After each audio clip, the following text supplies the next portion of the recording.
लक्की और यास्मीन वॉशरूम से निकल कर के भूमिका के पास आ गए थे। जैसे ही उसने लक्की को देखा, भूमिका फिर से झल्ला गई और बोली, अरे यार, तुम बहुत बड़े पागल हो। मैंने तुम्हें कहा था ना, वेटर को बुलाओ, और तुम उसको बुलाने के चक्कर में तुम खुद गायब हो गए। इतनी देर कहाँ लगा दी तुमने? भूमिका ने लक्की की ओर देखते हुए कहा। इससे पहले कि वो आगे कुछ कह पाती या लक्की उसे कुछ कह पाता, यास्मीन बीच में आई और बोली, भूमिका, ये तुम क्या कह रही हो? वो भूमिका के ऊपर चिल्ला गई और उसे घूर कर देखने लगी। फिर वो लक्की की ओर देखकर मुस्कुराते हुए बोली, हाँ लक्की, बैठ जाओ। ये फ्रूट्स और मिठाई काफी टेस्टी लग रहे हैं, तुम खुद खाकर देखो ना। जैसे ही उसने बोलना खत्म किया, यास्मीन ने खुद एक चम्मच उठाई और उससे थोड़ी सी मिठाई निकालकर लक्की की प्लेट में रख दी। अरे वाह, तुमने तो अभी से ध्यान रखना शुरू कर दिया, क्या बात है? भूमिका ने उसे छेड़ते हुए कहा।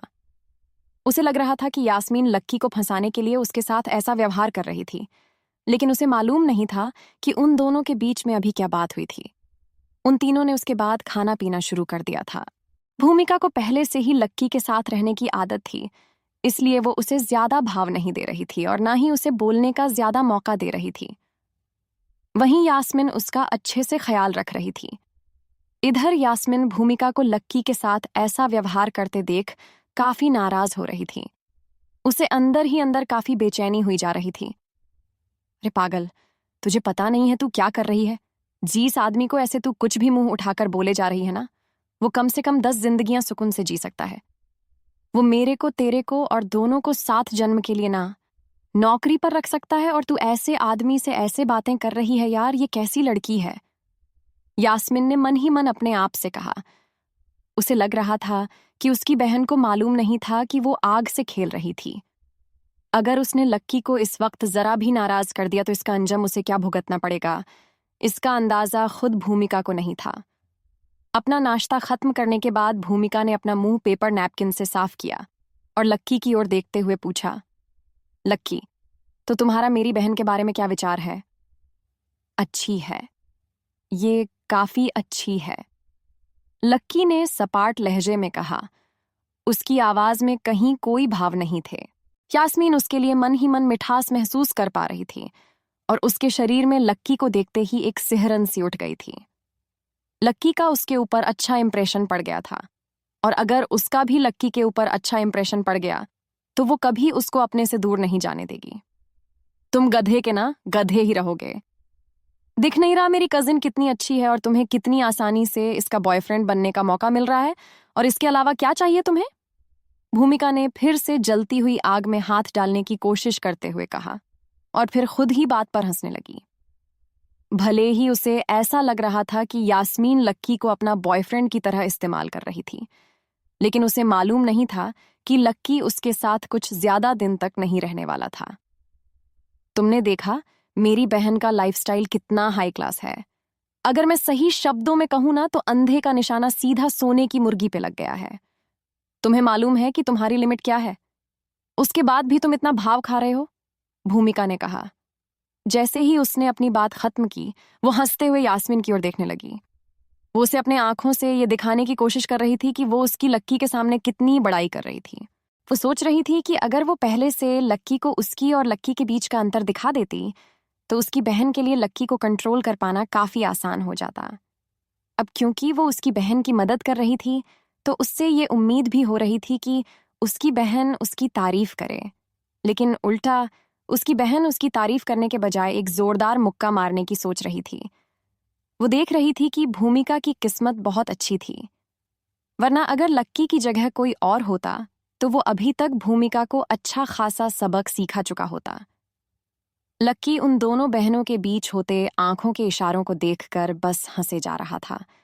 उसे समझ नहीं आ रहा था कि वो इन दोनों के सामने रिएक्ट कैसे करे।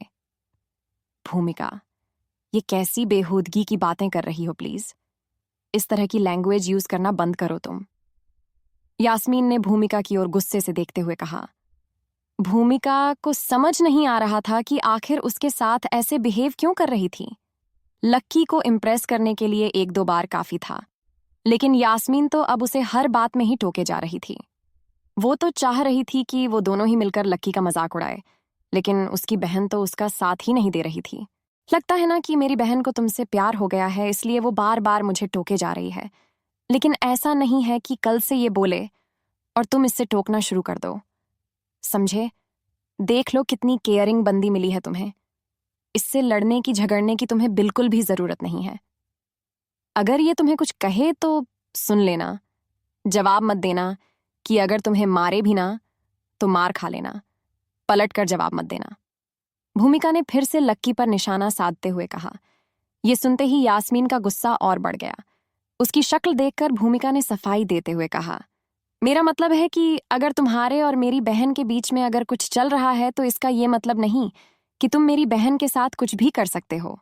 तुम मेरी बहन को आंख उठाकर भी मत देखना। इसको टच करना तो बहुत दूर की बात है। भूमिका ने सफाई देने के चक्कर में बात को और ज्यादा बिगाड़ दिया था। उसे समझ नहीं आ रहा था कि वो क्या बोले जा रही थी। जब यास्मीन ने उसके मुंह से ये सब कुछ सुना तो उसे इतना गुस्सा आया कि उसका खून उबलने लगा। उसका सारा खून उसके दिल से होते हुए उसके शरीर में जा पहुंचा था और उसका चेहरा बिल्कुल लाल पड़ गया था। उसे लग रहा था कि अगर भूमिका उसे इतना डरा देगी और कल को लक्की उसका हाथ सच में नहीं पकड़ेगा तो कैसे काम चलेगा। ऐसे तो बात भी नहीं आगे बढ़ेगी। यास्मीन देख रही थी कि भूमिका उसकी पकी पकाई खिचड़ी को खराब करने की कोशिश कर रही थी। वो उसका बना बनाया काम खराब करने की कोशिश कर रही थी। बस, बहुत हो गया भूमिका। अब अपनी ये फालतू बकवास में बंद करो। मुझे एक बॉयफ्रेंड चाहिए, कोई नौकर नहीं, समझी? इतनी क्या बकवास किए जा रही है तू? उस वक़्त से कि यास्मीन का गुस्सा उसकी जुबान पर आ गया था। भूमिका को तो इस बात की भनक तक नहीं लगी कि अचानक ही उसकी बहन को उसके ऊपर इतना गुस्सा क्यों आ गया था। लेकिन बड़ी बात यह थी कि भूमिका को लगा कि वो मजाक कर रही है, इसलिए वो इसके बाद भी नहीं रुकी और आगे बोली, भले ही तुम मेरी बहन के बॉयफ्रेंड हो, लेकिन फिर भी तुम अपनी हद में ही रहना। उसके पर्सनल स्पेस में ज्यादा घुसने की कोशिश मत करना। क्या मतलब है तुम्हारा? मैं कुछ समझा नहीं, लक्की ने पूछा। मेरा मतलब है कि तुम हो एक नंबर के गधे।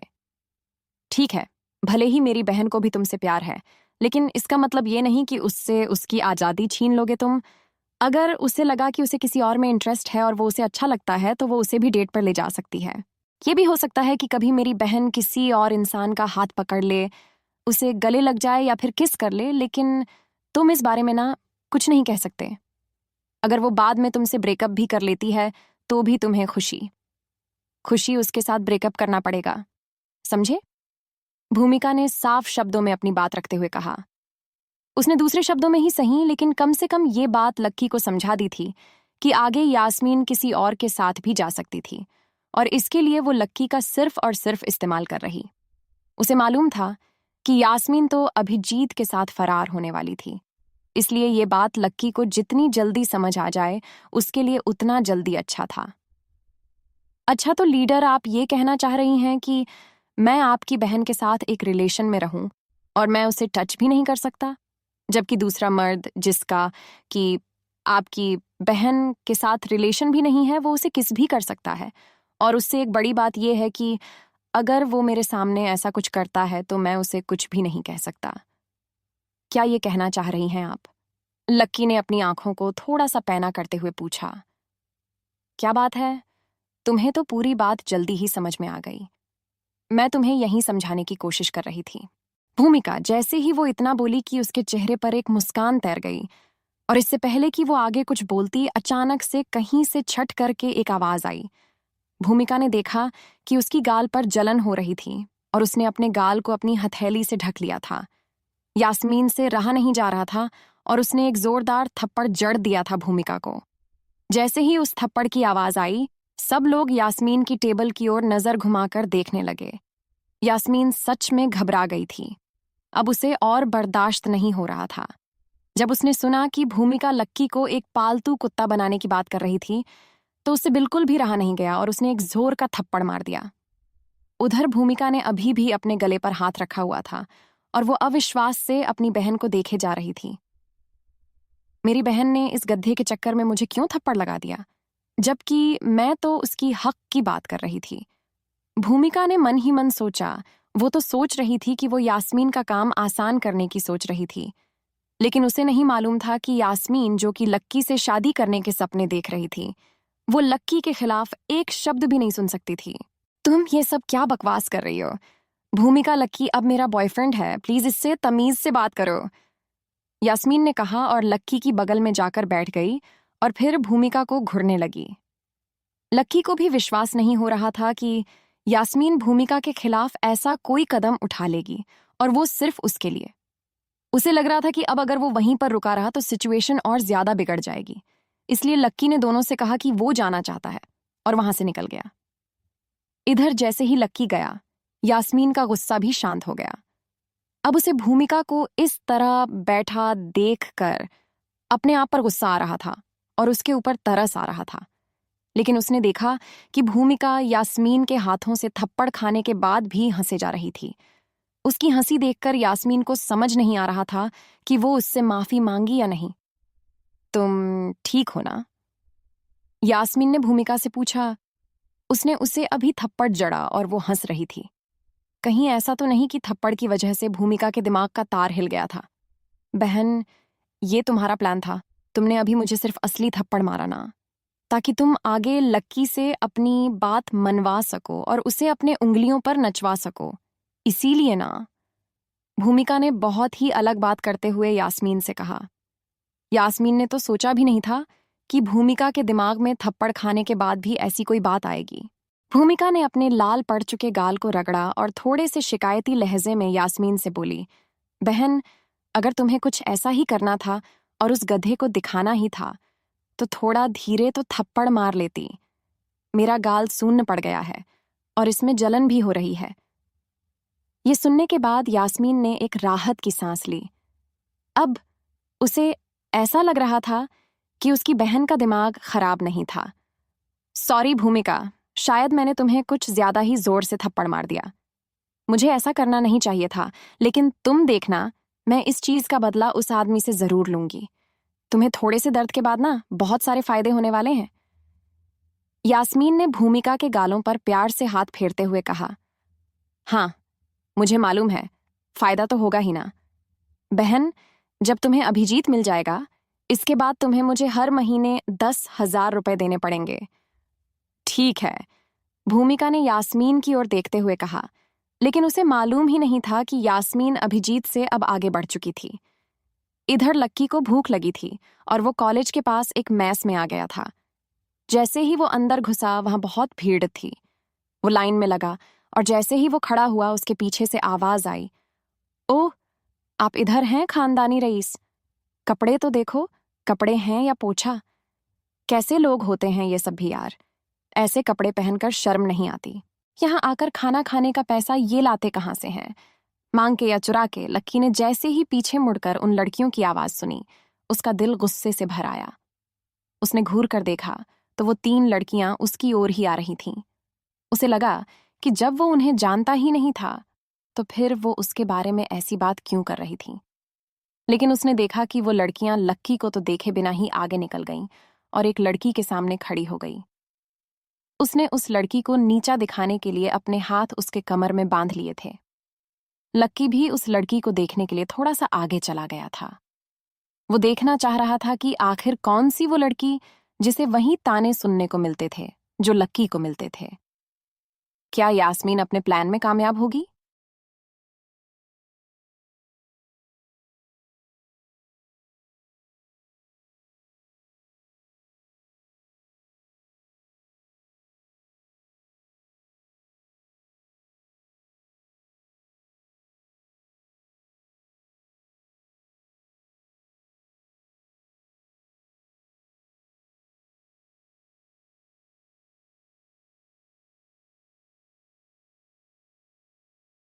उधर लक्की जब अपनी भूख मिटाने के लिए कुछ खाने उस मैस में आ गया था, तब इधर भूमिका और यास्मीन अभी भी स्प्रिंकल में ही बैठे हुए थे।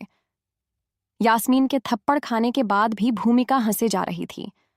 उसे लग रहा था कि आज के इस थप्पड़ का दर्द आगे उसे यास्मीन के बॉयफ्रेंड अभिजीत से ढेर सारे फायदे दिलवाने वाला है। लेकिन यास्मीन के इरादे तो कुछ और ही थे।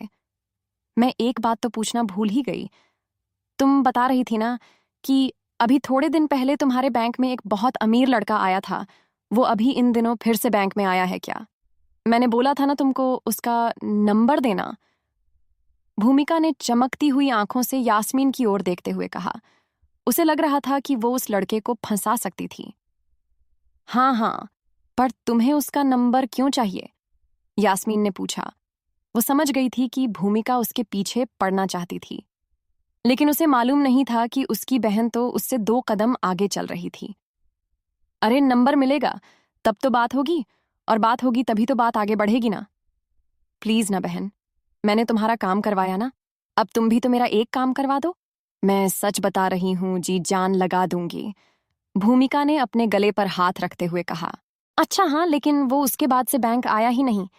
जब वो आएगा तो मैं उसका नंबर लेकर तुम्हें दे दूंगी। यास्मीन ने उसे टालते हुए कहा। अरे यार, आप तो मैनेजर हो ना, आप तो उसका नंबर अपने डेटाबेस से भी निकलवा कर दे सकते हो, भूमिका ने कहा। यास्मीन उसकी इस बात पर गच्चा खा गई।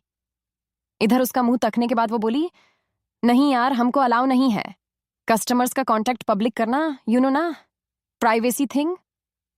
अच्छा ठीक है दीदी, पर सच में ना, उस आदमी से मिलने के लिए ना मैं काफी एक्साइटेड हूं।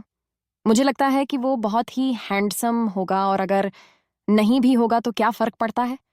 उसके पास पैसा तो है, और वो अभिजीत जैसा निकला तो आपकी और मेरी, हम दोनों की तो यार किस्मत चमक जाएगी, भूमिका ने खुश होते हुए कहा। यास्मीन भी ऊपर से उसकी बात पर उसका ध्यान देने के लिए खुश तो हो रही थी, लेकिन अंदर ही अंदर उसे अपनी बहन पर बहुत तरस आ रहा था। लक्की नाम की जीस आग से वो खेलने जा रही थी। उस आग में भूमिका ने अपने आप को ही जलाकर यास्मीन का घर रोशन कर दिया था। बेचारी भूमिका, यास्मीन ने अपने मन में सोचा और अपना जूस पीने लगी। इधर लक्की उन सब लड़कियों की बातें सुनकर खुद उस लड़की को देखने के लिए उसके पास जाने लगा था। वो तीनों लड़कियां उस एक लड़की को घेर कर खड़ी थीं। उनके कपड़े और रंग ढंग देखकर तो ऐसा लग रहा था कि वो किसी एक अच्छे परिवार से आ रही थीं। फिर जब लक्की ने उस लड़की को देखा तो वो सारा माजरा समझ गया। उसने देखा कि उसने एक सफेद आधी बाजू का कुर्ता पहना हुआ था। उस कुर्ते को देखकर ही समझ में आ रहा था कि उसके कपड़े की क्वालिटी ज्यादा अच्छी नहीं थी। उसने उसके नीचे एक बहुत ही पुरानी और फेडेड सी जीन्स पहनी हुई थी, और साथ ही पैरों में सादे से चप्पल डाले हुए थे। अरे सब लोग जरा एक बार इस हुस्न परी को तो देखो, इसका नाम है राधिका, और आपको पता है ये हमारी क्लास की सबसे अमीर लड़की है। नीचे से ये इतनी अमीर है कि हर साल कॉलेज से अपनी तरफ से पढ़ने के लिए स्कॉलरशिप देता है। यानी हमारे पेरेंट्स तो पागल हैं जो दिन रात मेहनत करके हमारी फीस भरते हैं। और मजे की बात तो ये है कि कॉलेज वाले जो इसे पढ़ने के लिए स्कॉलरशिप देते हैं, ये मैडम यहाँ आकर उसे खाने में उड़ा देती है। इतनी महंगी मैस में कॉलेज के पैसे से खाना खाते हुए तुम्हें शर्म नहीं आती? एक लड़की ने राधिका को फटकारते हुए कहा। हाँ Radhika, how you are seamless यार। तुम दिखाती तो सबको ऐसे हो जैसे तुम बहुत गरीब हो, पर फिर भी यहाँ आकर खाना खाने के लिए तुम्हारे पास पैसे कहाँ से आते हैं? This is too much. गरीब होने का नाटक करके तुम उस पैसे को ऐसे उड़ा रही हो, एक और लड़की बोली। और इससे पहले कि राधिका अपने बचाव में कुछ कह पाती, किसी ने उसका बैग छीनना शुरू कर दिया, तो किसी ने उसके बाल खींचने शुरू कर दिए। सारी लड़कियां उसे खींच रही थीं और परेशान किए जा रही थीं। इस बात में कोई शक ही नहीं था कि राधिका का उन तीनों खाते पीते लड़कियों से कोई मुकाबला नहीं था। वो अपने आप को उनसे छुड़वाने की कोशिश तो कर रही थी, लेकिन उनसे छूट नहीं पा रही थी। वो लोग उसे खींचे जा रहे थे और राधिका नीचे गिरने ही वाली थी। जैसे ही वो अपने आप को बचाने के लिए थोड़ा सा ऊपर की ओर उठने लगी, तब पहली बार लक्की ने उसका चेहरा देखा। वो सांवली सी एक लड़की थी जिसके चेहरे पर रत्ती भर भी मेकअप नहीं था। उसकी आंखें बड़ी और नाक छोटी सी थीं। वो काफी सुंदर लग रही थी। उसकी आंखें बंद थीं और उसने दर्द के मारे अपने होठों को भींच रखा था। पहले ही वो लड़कियां उसे कितना भी परेशान करने की कोशिश कर रही थीं, लेकिन वो उनके सामने चिल्ला नहीं रही थी। अपने आप को बचाने की उसकी कोशिश आखिरकार नाकाम रही और वो नीचे गिर गई। तेरी जैसी दोगली के साथ तो ऐसा ही होना चाहिए, उन तीनों में से एक लड़की ने राधिका को दूध काढ़ते हुए कहा। राधिका फर्श पर लेटी हुई थी। सभी लोग खड़े होकर इस तमाशे को देखे जा रहे थे। मैं इसके मैनेजर को लग रहा था कि राधिका कुछ ऑर्डर नहीं करने वाली थी। फिर भी उसने सोचा कि एक बार पूछ लिया जाए। उसने वहीं खड़े एक वेटर को इशारा किया और उससे राधिका के पास भेज दिया। वो उसके पास पहुंचा और फर्श पर गिरी हुई राधिका से पूछा, क्या आप अभी कुछ खाना पसंद करेंगी? राधिका ने उस वेटर की आंखों में देखा, फिर अपने आप को फर्श से उठाया और कपड़े साफ करते हुए बोली, मुझे एक लार्ज थाली पैक कर दो और उसके साथ 2 लस्सी दे देना। मैं इसे अपने साथ ही ले जाऊंगी। एक लार्ज थाली की कीमत 150 रुपए थी और उसके साथ 2 लस्सी का रेट था 100 रुपए, यानी कि राधिका जैसी लड़की अभी 250 रुपए खर्च कर रही थी। 250 रुपए राधिका जैसी लड़की के लिए खर्च करना बहुत बड़ी बात थी। जैसे ही बाकी के लोगों ने उसके ऑर्डर को सुना तो वो सब फिर से उससे नाराज हो गए। इतना पैसा, और वो भी स्कॉलरशिप का! इतना खर्च करने के लिए तो इसकी कंप्लेंट एडमिनिस्ट्रेशन से होनी चाहिए। भाई, मैं तो खुद छाछ पीता हूं और ये तो लस्सी, इसका पोस्ट तो मैं सोशल मीडिया पे डालूंगा ताकि सबको इसकी सच्चाई का पता चल सके। एक लार्ज थाली में तो 2 लोग आराम से खा लेंगे और ये है कि अकेली लार्ज थाली मंगवा रही है। मैंने इतनी भुक्कड़ लड़की ना आज तक नहीं देखी। वहां पर बैठे सब लोग अपने अपने तरीके से राधिका की टांग खींचने की कोशिश कर रहे थे। कोई दबी जुबान में उसके बारे में बात कर रहा था तो कोई खुलकर उसके मुंह पर ये सब कह रहा था। लेकिन राधिका की शक्ल देखकर तो ऐसा ही लग रहा था कि उसे इनमें से किसी की भी कहीं बात से कोई फर्क नहीं पड़ रहा था। उसने बाकी सबसे अपनी नजरों को बचाते हुए सिर्फ अपनी आंखें रसोई की ओर घुमा दी थीं, जहां से उसका खाना आने वाला था।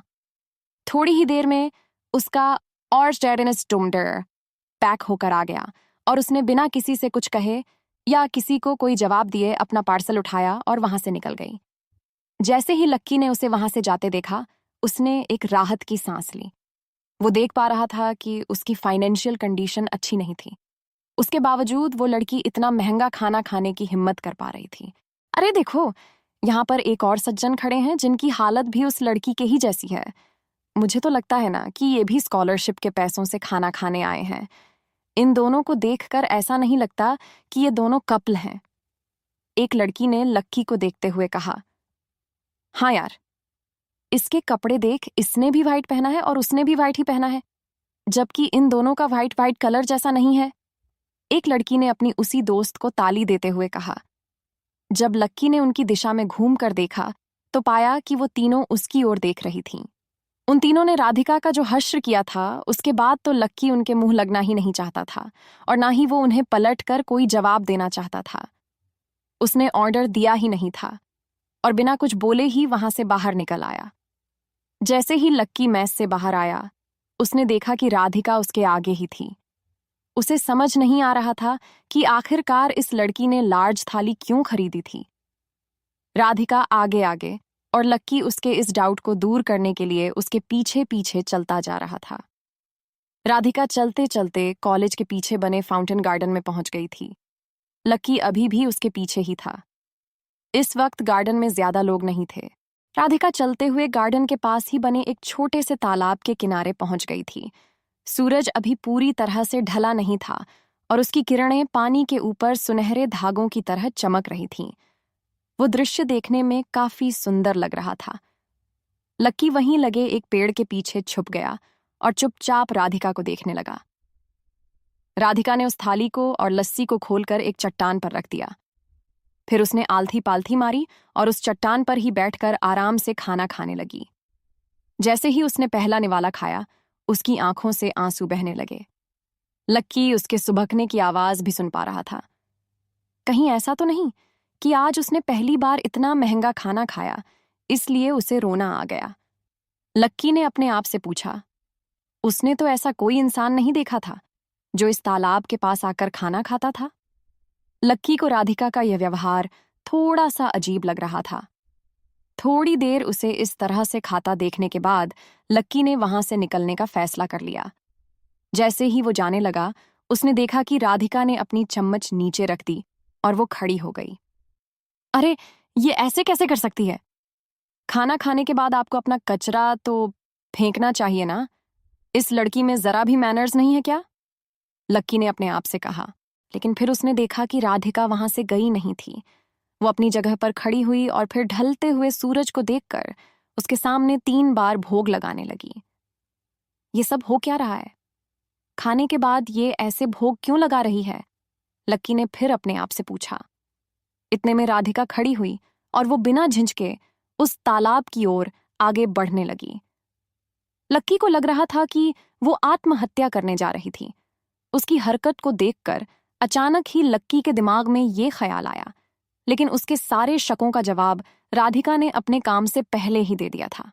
वो उस तालाब के किनारे पर पहुंची और सीधा पानी में कूद गई। जैसे ही वो अंदर कूदी थी, बाहर से आवाज आई, छपाक। लक्की ने जैसे ही देखा कि राधिका पानी में कूद गई थी, वो दौड़कर उसकी ओर गया और राधिका को बचाने के लिए पानी में कूद गया। लक्की को तैरना आता था, इसलिए वो पानी के अंदर जाने से झिझका नहीं और उसने अंदर डुबकी लगाकर राधिका को उसके कपड़ों से पकड़ लिया और फिर उसे अपने साथ खींचकर तालाब के किनारे पर ले आया। अरे तुम ये क्या कर रहे हो? छोड़ो मुझे, मर जाने दो मुझे। जब लक्की ने राधिका को पकड़ रखा था, तो राधिका बार बार उससे अपने कपड़े छुड़वाने की कोशिश कर रही थी। वो बार बार अपने हाथ पैर मारकर लक्की को दूर करने की कोशिश कर रही थी, लेकिन लक्की ने जो एक बार उसे पकड़ लिया था, तो उसके बाद वो उसे छोड़ने का नाम नहीं ले रहा था। आखिरकार काफी देर के संघर्ष और खींचतान के बाद लक्की उसे किनारे पर ले आया। तुमने मुझे बचाया क्यों? किसने बोला था कि तुम आकर मेरे पीछे पानी में कूदो? तुम क्यों मेरे और मेरी मौत के बीच में आ गए? राधिका ने घास के किनारे बैठकर रोते हुए लक्की से पूछा। लक्की ने देखा कि राधिका पूरी तरह भीग चुकी थी। उसके सारे कपड़े पानी में भीग जाने की वजह से उसके बदन से चिपक गए थे और उसे ऐसे देखकर लक्की को उस पर और दया आ रही थी। मैंने तुम्हें क्यों बचाया? लक्की ने अपनी फूलती हुई सांसों पर काबू पाने की कोशिश करते हुए कहा। उसे समझ नहीं आ रहा था कि राधिका आखिर ये सब कर क्यों रही थी। भले ही वो ये नहीं जानता था कि वो कौन थी और क्या करती थी, क्या पढ़ती थी या उसकी लाइफ में क्या चल रहा था। लेकिन जो भी हो, मगर वो उसे ऐसे ही डूबकर मरने के लिए नहीं छोड़ सकता था। लक्की ने अपनी सांस को अपने काबू में कर लिया और बोला, मरना तुम्हारे लिए बहुत आसान होगा। तुम्हें तो लग रहा होगा कि बस इधर आओ, खाओ और पानी में कूदकर मर जाओ। लेकिन पानी में कूदने से पहले क्या तुमने एक बार भी अपने पेरेंट्स के बारे में सोचा? क्या तुमने सोचा कि आज तक उन्होंने तुम्हें, और जब तुम्हारी उन्हें सपोर्ट करने की बारी आई, तुमने क्या किया? पानी में कूद गई। अगर तुम मर जाती तो उनके फ्यूचर का क्या होता? इस बारे में क्या सोचा तुमने? इतने साल पढ़ाई करने के बाद भी तुम्हारे दिमाग में बस यही सब गोबर भरा है क्या? लक्की ने उसे जमकर फटकारते हुए कहा। लेकिन अगर मरने से डर नहीं लगता, तो फिर जीने से क्यों लगता है? लक्की ने आखिरी बार कहा। अगर मैं जी पाती तो मरने की सोचती ही क्यों? राधिका ने अपनी चुप्पी आखिरकार तोड़ते हुए कहा।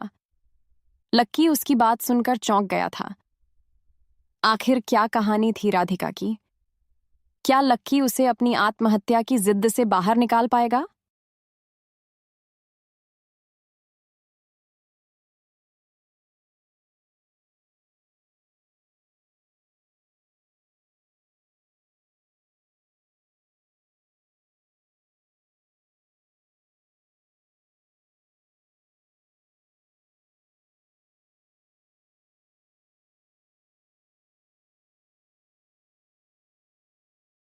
जब लक्की राधिका को डांट रहा था, तब राधिका चुपचाप घुटने में अपना मुंह दिए हुए सुबक रही थी। उसने अपने दोनों घुटने मोड़ लिए थे। जैसे ही लक्की ने अपनी बात खत्म की, राधिका ने लक्की से कहा कि अगर वो जी सकती तो फिर मरने के बारे में क्यों सोचती। इतना कहकर जैसे ही राधिका ने लक्की की ओर देखा, तो लक्की ने पाया कि उसकी आंखों में आंसू भर आए थे। आंसू और धूप के मिल जाने की वजह से उसकी आंखें चमक रही थीं। इतनी चमकती हुई आंखों को देखकर कोई सोच भी नहीं सकता था कि ये लड़की आत्महत्या करना चाह रही थी। लक्की ने देखा कि उसका दिल किसी वजह से टूट चुका था और उसका दर्द वो बर्दाश्त नहीं कर पा रही थी। मैंने इसकी बात तो सुनी नहीं और पागलों की तरह बस इसे ही सुनाने लग गया। मैं भी ना, हद करता हूं, लक्की ने अपने आप से कहा। उसे सच में नहीं मालूम था कि राधिका किस दर्द से गुजर रही थी। लक्की ने अपने आप को शांत किया और राधिका की ओर देखते हुए बोला, देखो, अगर तुम्हें कोई प्रॉब्लम है, तुम मुझे बता सकती हो। मैं तुम्हारी कुछ मदद कर सकता हूं। लक्की को इस तरह से अपनी ओर देखता हुआ देख राधिका को भी लग रहा था कि लक्की ही वो इंसान था जो उसकी मदद कर सकता था। जिस तरह से लक्की उसे देख रहा था, राधिका के मन को काफी सुकून मिल रहा था। लक्की का इस तरह से उसके साथ बैठना उसे बहुत ही महसूस करवा रहा था। लेकिन अचानक न जाने राधिका को क्या हुआ और वो बोली, नहीं, तुम मेरी मदद नहीं कर सकते हो। उसकी बात को सुनकर ऐसा लगा जैसे राधिका को फिर से अपनी सिचुएशन याद आ गई थी। उसे लग रहा था कि उसकी सिचुएशन ही कुछ ऐसी थी कि उसमें कोई भी उसकी मदद नहीं कर सकता था। अरे, तुम ऐसा मत सोचो, मेरी बात मानो, मैं सच में तुम्हारी हेल्प कर सकता हूं। लक्की ने उसे फिर से समझाते हुए कहा। उस जैसे आदमी के लिए किसी की भी हेल्प करना बाएं हाथ का खेल था और वो आसानी से किसी को भी किसी भी तरह की मुसीबत से बाहर निकाल सकता था। छोड़ो, रहने दो। तुमने मुझे हेल्प करने का ऑफर दिया, यही मेरे लिए बहुत बड़ी बात है। अब मुझे और हेल्प की जरूरत नहीं है। थैंक्स, राधिका ने मुस्कुराते हुए कहा।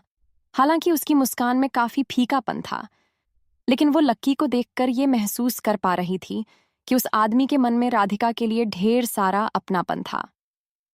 ठीक है, लेकिन तुम मुझसे एक बात का प्रॉमिस करो कि आगे से तो ऐसी कोई भी पागलों जैसी हरकत नहीं करोगी। लक्की ने कहा। ठीक है, मैं प्रॉमिस करती हूँ। राधिका ने कह तो दिया, लेकिन उसे भी मालूम था कि वो उसका प्रॉमिस निभाने वाली नहीं थी। पर इधर उसके मुंह से प्रॉमिस सुनकर लक्की के दिल को तो तसल्ली मिल गई थी। उसने राधिका को अपना हाथ देते हुए उसे जमीन पर से उठाया और बोला, और हाँ, आगे से कभी भी इतना महंगा खाना मत खरीदना। मैं जानता हूं तुम्हारी फैमिली इतना महंगा खाना अफोर्ड नहीं कर सकती है। ये सुनते ही राधिका के चेहरे पर शर्म उभर आई और उसने अपना सिर नीचे झुका लिया। उसने अपने दोनों हाथों से अपने कपड़े को पकड़ा और उन्हें निचोड़ते हुए बोली, एक्चुअली मैं हर रोज 30 रुपए से ज्यादा का कुछ भी नहीं खाती हूँ, लेकिन आज मुझे लगा कि मैं आखिरी बार कुछ खाने के लिए जा रही हूँ, इसलिए मैंने सोचा कि मुझे जितना महंगा हो सके उतना महंगा खाना खाना चाहिए। उसकी मीठी सी आवाज सुनकर लक्की का दिल फिर से पिघल गया था। वो पहले ही उसके चेहरे का मुईद तो हो गया था, लेकिन उसके बाद भी जब उसने राधिका की आवाज सुनी तो उसे लगा कि वो शाम का सूर्यास्त देखते हुए किसी बांसुरी की मधुर धुन सुन रहा था। जब तुम्हें महंगा खाना खाना ही था तो तुमने लार्ज थाली और 2 लस्सी क्यों ऑर्डर की थी? लक्की ने अपने सबसे पहले सवाल का जवाब जानने के लिए राधिका से पूछा। मुझे लगा कि 250 रुपए में सिर्फ एक ही आदमी के लिए खाना खरीदना काफी हो जाएगा, इसलिए मैंने सोचा कि मैं थोड़ा सा बैलेंस बना लेती हूँ, और फिर पिछले 2 दिनों से मैंने कुछ खाया भी नहीं था। मुझे बहुत भूख लग रही थी, इसलिए मैंने एक लार्ज थाली मंगवा ली थी। राधिका की आवाज उसके हर एक शब्द के साथ और भी सौम्य होती जा रही थी। लक्की का मन कर रहा था कि वो बस राधिका की आवाज को सुनता ही जाए, सुनता ही जाए। अच्छा, तो ऐसी बात है, लक्की ने शर्माती हुई और घबराती हुई राधिका की ओर देखते हुए कहा। उसे लग रहा था कि राधिका हद से ज्यादा ही क्यूट थी। इससे पहले कि लक्की आगे कुछ कह पाता, राधिका ने उसका हाथ पकड़ा और बोली, इधर आओ। लक्की उसकी उंगलियों की छुअन से मानो ताजा महसूस करने लगा था। राधिका उसे अपने साथ फिर से उसी चट्टान पर ले गई थी जहां पर उसने उस थाली को छोड़ा था। उसने लक्की को एक और बैठने का इशारा किया और फिर अपने हाथ से वो पैकेट लक्की के सामने रखते हुए बोली, लो खाओ। नहीं नहीं, मुझे नहीं खाना, मैं ठीक हूं, तुम खाओ। तुम्हें भूख नहीं लग रही? पहले तुम खाओ, लक्की ने कहा। मुझे मालूम है कि तुमने भी नहीं खाया होगा, मैंने देखा था, तुम भी वहीं खड़े थे, और वैसे भी इसमें 2 लोग खा सकते हैं आराम से। मैंने अपने हिस्से का तो खा लिया, तुम अपने हिस्से का खत्म कर दो। राधिका ने लक्की की ओर देखते हुए कहा। अच्छा, ठीक है, खाता हूं, लक्की ने कहा और उसके हाथ से प्लेट लेकर अपने सामने जमीन पर रख दिया। तुम भी बैठो, लक्की ने राधिका को अपने सामने खड़ा देखकर कहा। उसे ऐसे खड़े हुए देखकर लक्की को अच्छा नहीं लग रहा था। ठीक है, बैठ जाती हूं। राधिका भी आई और उस पत्थर पर लक्की के पास बैठ गई। वो समझ गई थी कि लक्की ने उसे बचाने के लिए बहुत मेहनत की थी और इसलिए उसे काफी भूख भी लग रही होगी। लक्की ने तुरंत अपने हाथ अपने कपड़ों पर साफ किए और खाने के लिए बैठ गया। राधिका उसे खाते हुए देख रही थी, जिस हिसाब से लक्की खाए जा रहा था। राधिका का अंदाजा बिल्कुल सही था। उसने प्लेट का आखिरी दाना भी नहीं छोड़ा। खाते हुए लक्की और राधिका इधर उधर की चीजों के बारे में बात किए जा रहे थे। अच्छा, एक बात बताओ, तुमने से पहले इधर भोग क्यों लगाया था? राधिका ने लक्की से पूछा। तुमने मुझे भोग लगाते हुए भी देखा था? कहीं तुम मेरा पीछा तो नहीं कर रहे थे? राधिका ने पूछा। लक्की के पास उसकी इस बात का कोई जवाब तो नहीं था, इसलिए वो उसे देखकर बस मुस्कुरा दिया। राधिका ने उसकी मुस्कान को उसका जवाब समझा और फिर आगे बोली, मैं अपनी माँ से ना माफी मांग रही थी। हमारा गांव इसी दिशा में है और मैं जो करने जा रही थी उसके लिए अपनी माँ के सामने भोग लगा रही थी मैं। अच्छा, लक्की ने कहा और पैकेट का ढक्कन लगा दिया। खाना खत्म हो चुका था और खाना खत्म होने के साथ ही उन दोनों के बीच में एक दोस्ती की शुरुआत भी हो गई थी। अच्छा, तो क्या हम कल फिर से मिल सकते हैं? लक्की ने अपना सिर खुजाते हुए कहा। राधिका देख पा रही थी कि लक्की के गाल हल्के से लाल हो गए थे। राधिका को भी उसका साथ अच्छा लग रहा था। उससे बातें करके राधिका को महसूस हुआ कि लक्की काफी सीधा और सहज आदमी था। लक्की भी राधिका को हर हाल में बचाने के लिए तैयार नजर आ रहा था। न जाने क्यों, लेकिन उसके अंदर से ये आवाज आ रही थी कि वो उसे हर उस मुसीबत से दूर रखे और उसे अपनी बाहों में समेट ले। अगर राधिका उसे आज के बाद कभी नहीं मिलती तो लक्की का ना शायद दिल बैठ जाता। बहुत दिनों के बाद तो उसे अपने आसपास कोई अच्छा इंसान मिला था जिसके साथ वो घंटों बिताकर बातें कर सकता था।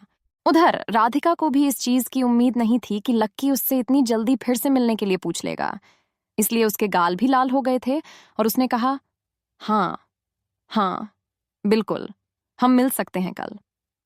लक्की मुस्कुराया और राधिका की नजर से अपनी शर्म को बचाने के लिए ढलते हुए सूरज को देखने लगा।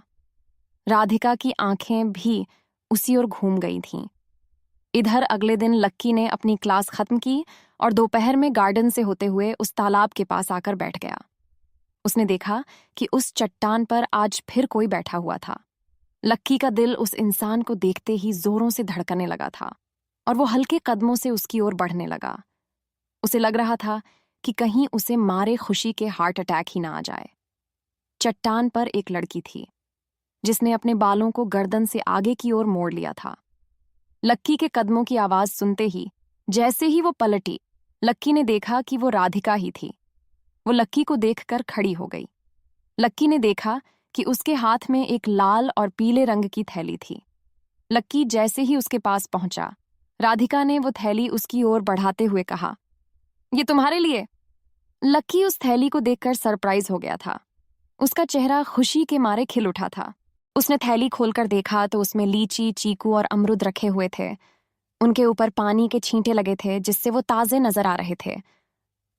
अरे, तुम मेरे लिए ये सब लेकर आई हो, लेकिन इसकी क्या जरूरत थी यार? ये सब बहुत महंगे लग रहे हैं। प्लीज आगे से इतना महंगा कुछ मत लेकर आना। इनफैक्ट कुछ लेकर ही मत आना, बस तुम आ जाना, लक्की ने कहा। उन फलों को देखकर उसका दिल सच में बहुत खुश हो गया था। जानता था कि बाकी लोगों के लिए फल खाना बहुत ही आम बात थी, लेकिन राधिका के लिए तो फल भी किसी मिठाई से कम नहीं थे। ये सब इतने भी महंगे नहीं हैं जितने तुम सोच रहे हो। इन सब का तो अभी सीजन चल रहा है, इसलिए इनका रेट ज्यादा नहीं है। और फिर ये वो सारे फ्रूट्स हैं जो दुकानदार की दुकान पर बच गए थे। अच्छे अच्छे तो लोग ले गए, लेकिन ये छूट गए थे, इसलिए मैंने दुकानदार से बात की और तो उसने मुझे आधे दाम में ये सब दे दिए। फिर मैंने इन सब के खराब हिस्से को अलग किया और धोकर तुम्हारे लिए ले आई। प्लीज बुरा मत मानना, राधिका ने लक्की की ओर देखते हुए कहा। उसे लग रहा था कि बचे हुए सुनकर कहीं लक्की को ऐसा न लगे कि राधिका उसके लिए ऐसा कुछ लेकर आई थी जो बाकी लोग छोड़ गए थे। अरे, इसमें बुरा मानने वाली कौन सी बात है? लक्की ने कहा। उसके लिए तो यही बहुत बड़ी बात थी कि राधिका अपनी जेब से पैसे बचाकर उसमें से लक्की के लिए फ्रूट्स लेकर आई थी। लक्की ने थाली में से एक लीची निकाली और उसे अपने मुंह में डाल दिया। लीची काफी रसीली थी। लक्की का मिजाज मस्त हो गया। बहुत टेस्टी है यार, लक्की ने राधिका को देखते हुए कहा। तुम भी खाना पसंद करोगी? लीची सच में बहुत मीठी है। लक्की ने थैली में से एक और लीची निकालकर उसे राधिका की ओर बढ़ा दिया। राधिका ने लक्की की ओर देखा, फिर मुस्कुराते हुए उसके हाथ से लीची लेकर अपने मुंह में डाल लिया। उसके मुंह के हर एक कोने में उस लीची का रस घुल गया था। फिर दोनों चट्टान पर बैठे और लक्की ने सारे फलों को निकालकर अपने सामने थैली पर ही सजा दिया। सूरज अभी भी उनके सिर पर ही चमक रहा था, लेकिन दोनों एक दूसरे से बातें करने में इतने मग्न थे कि उन्हें गर्मी का कोई एहसास ही नहीं हो रहा था। इसके कुछ दिनों बाद तक लक्की और राधिका इसी तरह हर रोज उस तालाब के पास उसी चट्टान पर मिलने लगे। जब भी लक्की आता, वो कॉलेज की कैंटीन से अपने और राधिका के लिए खाने को कुछ पैक करवा के ले आता। हालांकि वो जो भी लाता वो काफी साधारण सा होता, क्योंकि लक्की अपनी पहचान के बारे में राधिका को पता नहीं लगने देना चाहता था। राधिका को भी उसके लाए हुए खाने से नहीं, उसके साथ खाने से मतलब था। वो दोनों उसी चट्टान पर बैठकर कभी दाल चावल तो कभी रोटी सब्जी खाया करते थे। हर दिन की तरह आज के दिन भी लक्की उसके लिए आलू, शिमला मिर्च की सब्जी, दाल, चावल और रोटी लेकर उस तालाब के किनारे पहुंच गया था। लेकिन उसने अपनी आंखों के सामने जो देखा, उसे देखकर वो दंग रह गया था। राधिका वहां चट्टान पर नहीं थी। वैसे तो वो हर रोज इस वक्त आ जाया करती थी, लेकिन आज उसका कहीं कोई अता पता नहीं था। लक्की को लगा कि हो सकता है कि आज वो क्लास से लेट फ्री हुई हो या फिर कहीं किसी काम में उलझ गई हो। लक्की उसका इंतजार करने के लिए चट्टान पर आकर बैठ गया। वो सामने पानी को देखते हुए कुछ न कुछ सोचे जा रहा था। उसका हर एक ख्याल सिर्फ राधिका पर ही आकर टिक रहा था। इससे पहले राधिका ने कभी ढंग का खाना नहीं खाया होगा ना। क्यों ना उसे दिल्ली के सबसे शानदार होटल में ले जाकर खाना खिलाया जाए, उसकी शक्ल तो देखने लायक हो जाएगी। वो खुश तो बहुत हो जाएगी, लेकिन उसे समझ में नहीं आएगा कि अपनी खुशी को एक्सप्रेस कैसे करे। लक्की यही सोच सोचकर अकेले में हंसे जा रहा था। लक्की काफी देर तक इन्हीं सब ख्यालों में उलझा रहा, लेकिन राधिका की कोई खैर खबर ही नहीं थी। उसने मोबाइल देखा तो उसे पता चला कि उसका इंतजार करते हुए 1 घंटे से ज्यादा का वक्त बीत चुका था। इस बीच ना तो उसका कोई फोन आया और ना ही कोई मैसेज। खाना पड़ा पड़ा ठंडा हुआ जा रहा था। छोड़ो अब यार, मैं ही फोन कर देता हूं, लक्की ने अपने आप से कहा और फिर फोन पर राधिका का नंबर डायल करने लगा। काफी घंटियों के बाद राधिका ने फोन उठाया। हेलो, अरे आज तुम कहाँ रह गई? लक्की ने पूछा। लक्की, वो मैं आज लैब में हूं, हमारे कुछ एक्सपेरिमेंट्स चल रहे हैं तो मैं आज नहीं आ पाऊंगी। सॉरी, राधिका ने सिर्फ इतना कहा और फोन काट दिया। लक्की को उसकी ये बात बड़ी अजीब लगी। अगर वो नहीं आने वाली थी तो उसे ये पहले बताना चाहिए था। फिर लक्की ने सोचा कि अगर वो यहां नहीं आ पाएगी तो उसी को राधिका के पास चले जाना चाहिए। लक्की उठा और लैब की ओर निकल गया। जैसे ही वो लैब के बाहर आया, उसने राधिका को कॉल किया। हाँ, कहाँ हो तुम राधिका? मैं लैब के बाहर खड़ा हूं, लक्की ने कहा। लक्की, मैं तो लैब से बाहर निकल गई और तुम मेरी चिंता मत करो, आज तुम अकेले ही खा लो। राधिका ने सिर्फ इतना भर कहा और फिर से फोन काट दिया। लक्की को उसका ये व्यवहार अजीब सा लग रहा था। क्या राधिका उसे कुछ छुपा रही थी? क्या वो उसकी किसी बात से नाराज थी? अब लक्की क्या करने वाला था?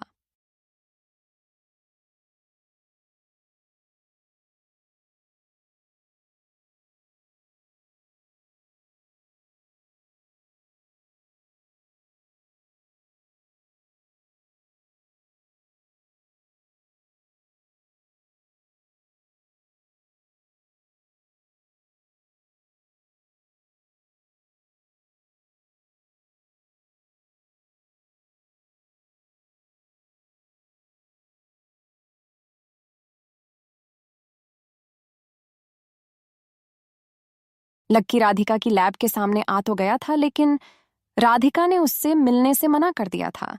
वो उसके लिए हर रोज की तरह आज भी कैंटीन से खाना लेकर आया था, लेकिन आज राधिका जिस तरह से लक्की से बात कर रही थी, उसे सुनकर लक्की को काफी अजीब लग रहा था। उसे लग रहा था कि हो ना हो लेकिन राधिका लक्की से कुछ ना कुछ तो छुपा रही थी। वो सोच रहा था कि वो फिर से राधिका को फोन करे, लेकिन वो उसे परेशान नहीं करना चाहता था। उसे अंदर ही अंदर बेचैनी हुई जा रही थी। वो लैब के बाहर से ही वापस मुड़ गया, अपने हाथ में रखे खाने को डस्टबिन में डाला और राधिका को ढूंढने के लिए निकल पड़ा। हालांकि कैंटीन में, क्लासरूम में, कॉरिडोर में और भी ना जाने किन किन जगहों पर राधिका को ढूंढा, लेकिन वो उसे कहीं नहीं मिली। जब वो थक गया तो उसने उसे फोन करने की कोशिश भी की, लेकिन राधिका उसका फोन उठाने के लिए भी तैयार नहीं थी। कहाँ गायब हो गई यार ये लड़की? लक्की ने अपने आप से कहा। वो राधिका के ना मिलने की वजह से काफी बेबस महसूस कर रहा था। आज उसके पास दुनिया भर का धन और ढेर सारे पावर्स थे, लेकिन फिर भी उसका दिल राधिका जैसी लड़की के लिए परेशान हो रहा था। उसे अब आगे कोई रास्ता नहीं दिख रहा था। जब उसे कुछ समझ नहीं आया तो वो शाम को फिर उसी गार्डन में बैठ गया और लोगों को जॉगिंग करते हुए देखने लगा। थोड़ी ही देर बाद उसकी आंखों के सामने कहीं एक जाना पहचाना सा इंसान खड़ा दिखाई दिया। अचानक से उसकी आंखों की चमक लौट आई। उसे लगा कि वो बरसों से बीमार था, लेकिन अब भी एक पल में ही वो ठीक हो गया। वो तुरंत खड़ा हुआ और फिर राधिका की दिशा में भागने लगा। राधिका, तुम मेरा फोन क्यों नहीं उठा रही थी? लक्की ने बच्चों की तरह उससे पूछा। लक्की उसे मन ही मन बहुत नाराज था। वो उससे शिकायती लहजे में बात करना चाह रहा था, लेकिन जब राधिका ने अपना चेहरा उठाकर लक्की को देखा तो वो सन्न रह गया। राधिका के चेहरे पर ढेर सारे घाव थे। उसे बहुत सारी चोटें आई हुई थीं और उसकी आंखें भी सूज गई थीं। राधिका के इतने सुंदर चेहरे पर इतने घाव कैसे हो गए थे? लक्की को यह बात समझ नहीं आ रही थी। ये क्या हो गया तुम्हारे साथ राधिका? लक्की ने राधिका से पूछा। उसके घाव देखते ही लक्की का दिल गुस्से से उबल उठा था। नहीं नहीं, कुछ नहीं यार। तुम यहाँ क्या कर रहे हो? राधिका के हाथ में एंटीसेप्टिक में भींगी हुई रुई थी, जिससे वो अपने घाव साफ कर रही थी। इसलिए उसने लक्की को आते हुए नहीं देखा था। उसने अपना चेहरा नीचे किया और लक्की की नजरों से बचाने के लिए उसे दूसरी दिशा में मोड़ लिया। 1 मिनट मुझे देखने दो, लक्की ने उसके चेहरे को अपनी ओर घुमाते हुए कहा। उसने राधिका को अपने पास बैठाया और फिर उसके घाव को देखने लगा। जैसे ही लक्की ने राधिका के घाव को और पास से देखा तो उसके होश उड़ गए थे। उसके घाव में से तो खून भी निकल रहा था। राधिका, मुझे पहले ये बताओ कि तुम्हारे साथ ये किसने किया है? लक्की ने फिर से पूछा। अरे कुछ नहीं यार, किसी ने नहीं किया। मैं ठीक हूं, राधिका कहते कहते बीच में ही रुक गई। इससे पहले कि वो अपने मुंह से कुछ बता थी, लक्की खुद समझ गया था कि किसकी हरकत हो सकती थी। उसने राधिका को देखा और बोला, ये उन 3 लड़कियों का काम है ना, जो उस दिन तुम्हें उस मैस में भी परेशान कर रही थीं। क्या नाम है उनका? बताओ मुझे, लक्की ने गुस्से में पूछा। ज्योति, राधिका ने काफी देर बाद बताया, जो वो कहना नहीं चाहती थी कि लक्की इन सब झमेले में ना पड़े, लेकिन उसका गुस्सा देखकर राधिका भी डर गई थी। मैं अभी जाकर उनको पकड़कर लेकर आता हूं, लक्की ने कहा और गुस्से में अपनी जगह से खड़ा हो गया। आज ज्योति और उसकी सहेलियों से लक्की बदला लेने ही वाला था और ऐसा करने से उसे कोई नहीं रोक सकता था। मत जाना, राधिका ने लक्की की कलाई पकड़ते हुए कहा और आगे बोली। वो इतने साधारण लोग नहीं हैं जितना तुम सोच रहे हो। वो सब लोग ज्योति की आड़ में छुपे रहने वालों में से एक है। अगर हम उन्हें पकड़ने के लिए जाएंगे या उनके साथ कुछ भी करने की कोशिश करेंगे तो बदले में हम ही पछताएंगे। तो इसका मतलब क्या उन्हें तुम्हारे साथ जो मन में आए वो करने दूं? वो तुम्हें बुरा भला कहे, तुम्हें गाली दे, तुम्हें चोट पहुंचाए तो पहुंचाने दूं? लक्की ने राधिका के ऊपर अपना गुस्सा निकालते हुए पूछा। राधिका ने उसकी बात पर अपना सिर थोड़ा सा नीचे झुका लिया और फिर फुसफुसाते हुए बोली, मैं जो भी कह रही हूं, लक्की तुम्हारे भले के लिए कह रही हूं। मैं आज के बाद उन लोगों से दूर ही रहूंगी। तुम चिंता मत करो, मैं उनके सामने नहीं जाऊंगी। ठीक है। राधिका की बात सुनकर लक्की का दिल भी थोड़ा सा पसीज गया। उसके लिए अपने गुस्से से ज्यादा राधिका की सेफ्टी जरूरी थी और साथ ही वो ये भी देख पा रहा था कि ये लड़की अपने साथ साथ लक्की की सेफ्टी की भी चिंता कर रही थी। आखिर ये लड़की आई कहां से है? लक्की ने अपने आप से पूछा और फिर राधिका की ओर हाथ बढ़ाते हुए बोला, चलो मैं तुम्हें अस्पताल ले चलता हूं। राधिका ने उसकी ओर मुस्कुराते हुए देखा और फिर उसके हाथ में अपना हाथ दे दिया। इसके बाद दोनों अस्पताल जाने के लिए निकलने ही वाले थे कि इतने में राधिका ने उसे रोका और बोली, लक्की, हॉस्पिटल जाना तो महंगा पड़ जाएगा ना। मेरे पास इतने पैसे ही नहीं हैं कि। इससे पहले कि राधिका इससे आगे कुछ कह पाती, लक्की ने उसकी बात को बीच में ही काटते हुए कहा, तुम्हें पैसे देने के लिए कौन कह रहा है? राधिका लक्की की तरफ देखने लगी। उसके पास उसकी बात का कोई जवाब नहीं था। इधर लक्की ने भी उसके हाथ को थोड़ा सा खींचा और उसे अपने साथ अस्पताल ले जाने लगा। अस्पताल जाते ही डॉक्टर ने उसे दवा और इंजेक्शन दे दिए थे। साथ ही उसके घाव के ऊपर पट्टी भी बांधी थी। लक्की ने पैसे दिए और दोनों वहां से निकल गए। थैंक यू लक्की, इसका पैसा ना, मैं तुम्हें बाद में लौटा दूंगी, राधिका ने लक्की की ओर देखते हुए कहा। लक्की ने उसके लिए जो कुछ किया था उससे जानकर उसे काफी खुशी हो रही थी। वो देख पा रही थी कि लक्की उसकी कितनी चिंता करता था। पहले वो उसे बचाने के लिए पानी में कूद गया, पर अब वो उसे अपने साथ अस्पताल लेकर आ गया। राधिका को इससे पहले अपनी जिंदगी में ऐसा कोई आदमी नहीं मिला जो उसके लिए इतनी चिंता करता था। हम इसके बारे में बाद में बात करेंगे। अभी तुमने ना सुबह से कुछ नहीं खाया है, चलो किसी बढ़िया सी जगह पर चलकर कुछ खाते हैं, लक्की ने कहा। बढ़िया सी जगह? ये सुनते ही राधिका की आंखें खुली की खुली रह गई थीं। पहले ही लक्की के इतने पैसे लग गए थे और अब वो उसका और खर्चा नहीं करवाना चाह रही थी। इसके अलावा राधिका फिर से उस मेस में खाना खाने के लिए नहीं जाना चाहती थी। वो अब लक्की से और एहसान नहीं ले सकती थी। मुझे लगता है ना कि हमें उस मेस में खाने की जगह अपनी कैंटीन में ही खा लेना चाहिए। वैसे भी वहां का खाना ना बहुत अच्छा है और ज्यादा महंगा भी नहीं है। और इससे पहले कि राधिका अपनी बात खत्म कर पाती है, लक्की मुस्कुराकर उसके सामने देखते हुए अपना सर हिलाने लगा। फिर उसने राधिका का हाथ पकड़ा और उसे अपने साथ कुछ खिलाने के लिए बाहर की ओर ले जाने लगा। अरे, कहाँ लेकर जा रहे हो लक्की तुम? राधिका ने पूछा। तुम बस चलो, आज बस जमकर खाओ और किसी भी चीज में अपना फालतू दिमाग तो बिल्कुल मत लगाओ, लक्की ने हंसते हुए कहा। वो दोनों आज एक अच्छे से होटल में खाना खाने के लिए आ गए थे। शुरुआत में तो राधिका लक्की के साथ आने में हिचक रही थी, क्योंकि लक्की की हालत भी राधिका से ज्यादा अच्छी नहीं थी। उसे लग रहा था कि इतने बड़े होटल में लक्की खुद भी पहली बार ही आया था। ऐसे में राधिका को यही डर लग रहा था कि कहीं फिर से उन दोनों का मजाक न बनकर रह जाए। लेकिन जिस तरह से लक्की अंदर जाकर बैठा था और जिस तरह से वो खाना मंगवा रहा था, उसे देखकर तो यही लग रहा था कि लक्की ऐसी जगहों पर खूब आया जाया करता था। उसे इस तरह से देखकर राधिका के दिल को काफी तसल्ली हो गई थी। राधिका को उसे देखकर यही लग रहा था कि लक्की एक बहुत ही रहस्यमयी इंसान था और उसके साथ रहने पर ऐसा लगता था कि उसने पहले से ही काफी दुनिया देख रखी थी। तुम यहीं रुको, मैं जरा वॉशरूम होकर आता हूं, तब तक हमारा ऑर्डर भी आ जाएगा, लक्की ने कहा और वॉशरूम चला गया। राधिका उस सोफे पर अकेले बैठी हुई थी और इधर उधर देखे जा रही थी।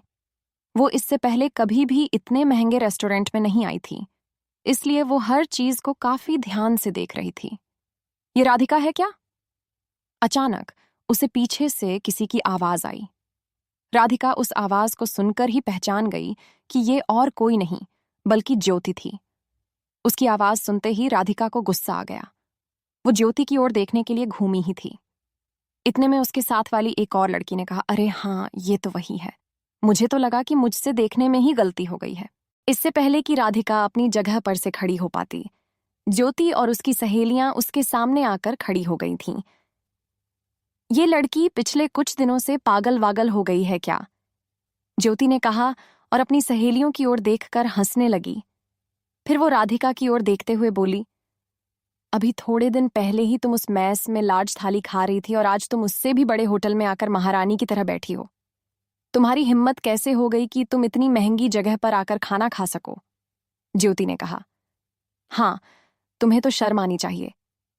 अरे, हम जैसे लोग भी यहाँ महीने में एक बार आते हैं और क्योंकि तुम्हें स्कॉलरशिप मिल रही है, फ्री का पैसा आ रहा है, तो तुम ऐसे उड़ाए जा रही हो। तुम्हें शर्म नहीं आती? कॉलेज तुम्हें पढ़ने के लिए पैसे देता है, खाना खाने के पैसे नहीं देता। दूसरी लड़की ने कहा। इससे पहले कि राधिका जवाब में कुछ और कह पाती, ज्योति ने उसके बालों को पकड़ा और उसे जोर से खींच लिया। उसके बाद वो उसके चेहरे को अपने चेहरे के करीब लाई और बोली, अगर तुम्हें लग रहा है कि मैं तुम्हें ऐसे ही छोड़ दूंगी तो तुम गलत हो। मैं तुम्हें ऐसे नहीं छोड़ने वाली, मैं इतनी आसानी से तुम्हें नहीं जाने देने वाली। जब तक तुम्हें अपना पालतू कुत्ता नहीं बना लेती, तब तक तुम्हें चैन से नहीं जीने दूंगी। नहीं छोड़ूंगी तुम्हें। इतना कहते ही ज्योति ने उसे छोड़ा और उसके गाल पर थप्पड़ लगाने के लिए अपना हाथ हवा में उठा लिया। राधिका घबरा गई और उसके हाथ से बचने के लिए उसने ज्योति को धक्का दिया और वहां से भागने लगी। साली, मुझसे भाग कर जाएगी? बहुत फ्री का खाना खाना है ना तुझे? अपने घर वालों को बेवकूफ बना रही है, अपने कॉलेज वालों को बेवकूफ बना रही है, ज्योति ने कहा और उसकी ओर बढ़ने लगी। राधिका की समझ में नहीं आ रहा था कि वो कहाँ जाए। ज्योति फिर से चिल्लाई, आज तो बेटा तू आ, तू हॉस्टल आ। मैं तुझे बताती हूँ कि बेवकूफ बनाने की सजा ना क्या होती है, ज्योति ने कहा और फिर से वो और उसकी दोनों सहेलियों उसका पीछा करने में जुट गई। राधिका को लग ही रहा था कि आज उसका इन दोनों से बचकर निकल पाना मुश्किल ही नहीं बल्कि नामुमकिन था। वो जैसे ही होटल के दरवाजे के पास पहुंची कि अचानक वो बीच में किसी से टकरा गई। जिससे वो टकराई थी वो कोई और नहीं, लक्की ही था। जैसे ही राधिका ने लक्की को देखा, मानो उसकी जान में जान आ गई थी। लक्की ने पहले उसे देखा और फिर अपना हाथ साफ करते हुए ज्योति और उसकी सहेलियों को देखने लगा। लक्की को यह समझने में जरा भी देर नहीं लगी कि आखिर उन दोनों के बीच हुआ क्या था। उसने राधिका को उसके कंधे से पकड़ा और उसे अपने पीछे खड़ा कर लिया। इसके बाद लक्की ने अपने सामने खड़ी ज्योति को घूर कर देखा। अरे, ये भी था ना उस दिन। कहीं इन दोनों के बीच कुछ लफड़ा चालू तो नहीं हो गया? अच्छा भी है, गरीब गरीब के साथ ही अच्छा लगता है, ज्योति ने कहा और लक्की के मुंह पर हंसने लगी।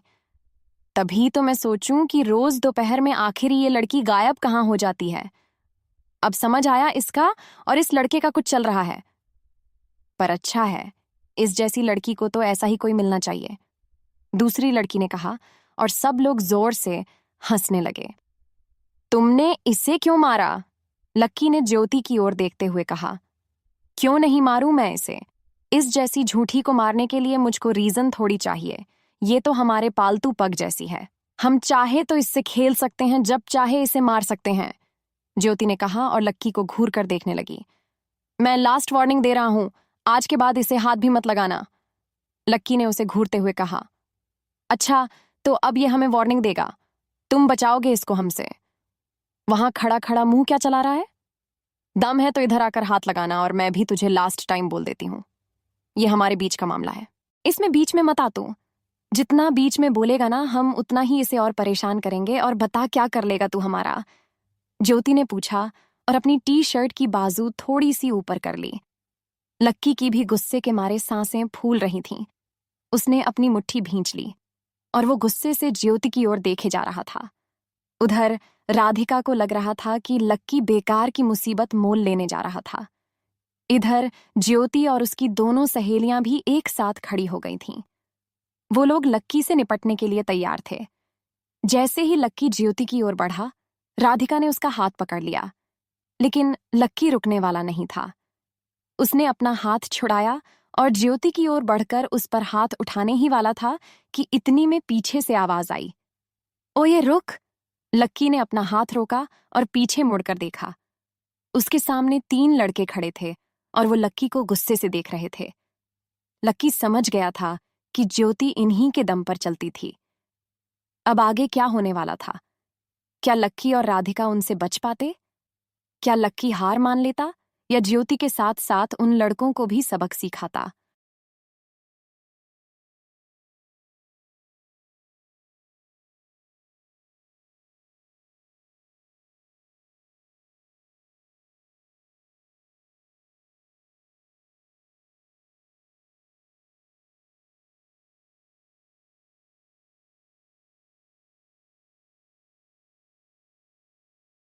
लक्की जैसे ही ज्योति की दिशा में बढ़ने लगा था और वो उसके ऊपर हाथ उठाने ही वाला था कि इतने में किसी लड़के की पीछे से आवाज आई और लक्की उस आवाज को सुनते ही रुक गया। उसने पीछे घूमकर देखा तो पाया उसके पीछे 3 लड़के खड़े थे, जिस तरह वो लक्की को घूर रहे थे।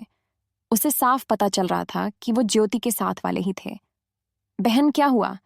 ये लड़का तुझे परेशान कर रहा है क्या? लक्की ने देखा कि उसने काले रंग का शर्ट पहना हुआ था। उसके बाल छोटे और डोले काफी बड़े थे। उसने लक्की की ओर अपनी ऊंगली उठा रखी थी। तेरी हिम्मत कैसे हुई कि तू मेरी बहन को छेड़े? तुझे मालूम भी है हम कौन हैं।